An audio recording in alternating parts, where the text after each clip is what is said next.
নাস্তা তৈরি করব আজকে ময়দা দিয়ে। ময়দা আর ময়দা যদি না থাকে আটা দিয়েও হয়। তাহলে আমি এই যে 1 বাটি আটা নিলাম, এই বাটিটার 1 বাটি আটা নিলাম, 1 বাটি আটা নিলাম আর সামান্য লবণ আর 2 চামচ চিনি আর দুধ দিয়ে আমি এটাকে সুন্দর করে মেখে নেব। বিকালে যদি আপনাদের মনে চায় যে একটু পিঠা খাবো, চালের গুঁড়ি নাই, তখন আপনারা কী করবেন, এভাবে যদি আপনারা তৈরি করে নেন তাহলে আপনারা খেতেও খুব মজা সুস্বাদু। মেহমান আসলে ওদেরও দিতে পারবেন, বাচ্চাদেরও দিতে পারবেন, নিজেরাও যে কোনো সময় বানিয়ে খেতে পারবেন। তাহলে এখন আমি দুধ দিয়ে এটা মেখে নেব, আস্তে আস্তে দিব, আস্তে আস্তে মাখবো, একসঙ্গে না, তাহলে বেশি হয়ে যাবে। সেই জন্য আমার আস্তে আস্তে এটা আমি মেখে নেব।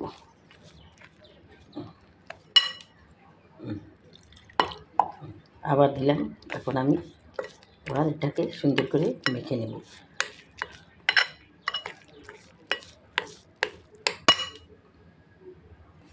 দেখো বন্ধুরা, আমার ব্যাটারটা আমি তৈরি করে নিচ্ছি। এখন আর একটু সামান্য দুধ পানি দিয়ে দিলাম। আমি যদি আরও বেশি করে বানাতে চাই তাহলে আমার আরও উপকরণ জিনিস সব কিছুই একটু বেশি দিতে হবে। তাই আমি 1 বাটি আটা দিয়েছি, ওখানে প্রায় 2 কাপের মতো আটা হবে, 4 কাপের 2 কাপের আটা হবে ওখানে, সেরকম।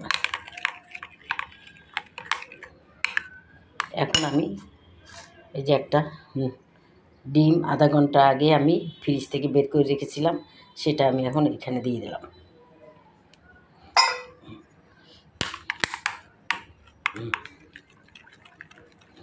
আমি ভালো করে এটাকে এখন দেখো বন্ধুরা, ঘনত্বটা এটা মুখে বোঝানো যাবে না, এটা তোমরা দেখে বুঝে নেবে কতটা পাতলা কিংবা ঘন, এটা তোমরা দেখে বুঝে নেবে। এখন আমার ব্যাটারটা ফেটা হয়ে গেছে, এখন আমি নাস্তাটা তৈরি করে নেব। দেখো, এত সহজ পদ্ধতিতে নাস্তা খুবই কম করা যায়, খুবই উপকরণ কম দিয়ে এই নাস্তাটা আমি তৈরি করে নিচ্ছি। খেতেও যেমন মজা এবং কষ্টও কম। বিকালবেলা নাস্তা চার সাথে খাওয়ার জন্য মাংস তরকারি এইসব থাকলে এগুলা দিয়েও খেতে খুব টেস্ট। আজকে আমার ঘরে মাংস অবশ্য রান্না করি নাই, আজকে আমরা অন্য জিনিস দিয়ে খাবো, চা দিয়ে খাবো। এখন আমি এই পিঠাটাকে ভেজে নেব। বন্ধুরা, ফ্রাই প্যান বসিয়ে দিয়েছি, তেল ছাড়া, কোনো তেল দিই নেই। এতে দেখো,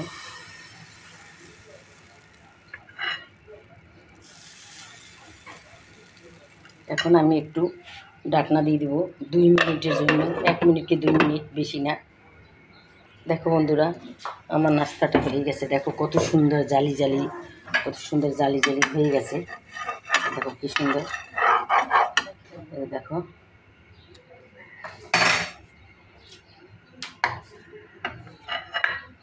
তাহলে আর একটা দিয়ে দিচ্ছি আমি।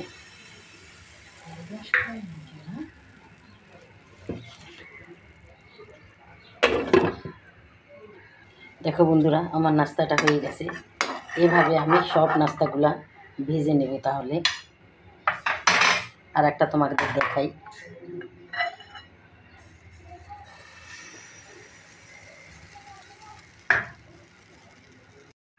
দেখো বন্ধুরা, আমার পিঠাটা হয়ে গেছে। দেখো কত সুন্দর, অসংখ্য জালি জালি হয়েছে। ওই দেখো, অসংখ্য জালি জালি হয়েছে, বোঝা যাচ্ছে না? ওই যে দেখো, অসংখ্য জালি জালি হয়েছে পিঠাটা। দেখো, খুবই সুস্বাদু মজাদার আমার এই নাস্তাটা। দুধ, চিনি, আটা এবং ডিম দিয়ে আমি এই পিঠাটা বিকালের জন্য তৈরি করছি। মাংস যদি থাকতো মাংস দেখাতাম, মাংস আজকে রান্না করিনি, তাই আমি এই সস দিয়েও খাওয়া যায়। এই যে সস দিয়ে খাওয়ার জন্য এই সস রেখেছি এবং চা দিয়ে বিকালের নাস্তাটা আমরা করব। খুব সহজে এই নাস্তাটা বানানো যায়, কোনো কষ্ট নেই। খেতেও খুব সুস্বাদু। তাহলে বন্ধুরা তোমরাও এইটা ঘরে বানিয়ে খেয়ে দেখবা যে কত মজাদার। আর মেহমান আসলেও এদেরকে বানিয়ে খাওয়াবে।